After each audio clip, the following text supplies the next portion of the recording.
Students, what are these? Coloring board. Okay, how many colors are there? 5. What are the colors?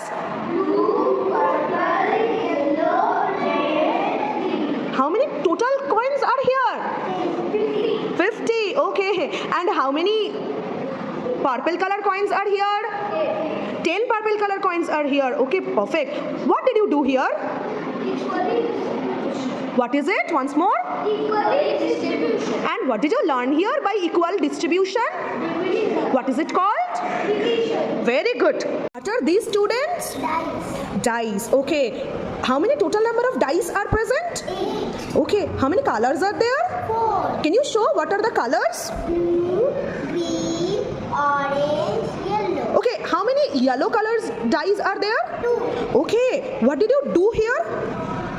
Equal distribution. And what did you learn from here? What is the meaning of equal distribution? Division. What did you learn here? Division. Okay. Class 3. What are these? Bead. Beads. How many total number of beads are there?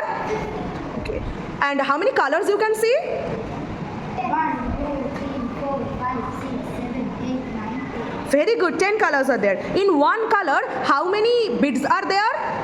1, 2, 3, 4, 5. So in one color, 5. beads are there. Very good. Okay. Now what have you done here? We have learned equal dividing. Equal dividing, or you have distributed the different colors. You have distributed here color wise. So what have you learned here? Equal distribution means what?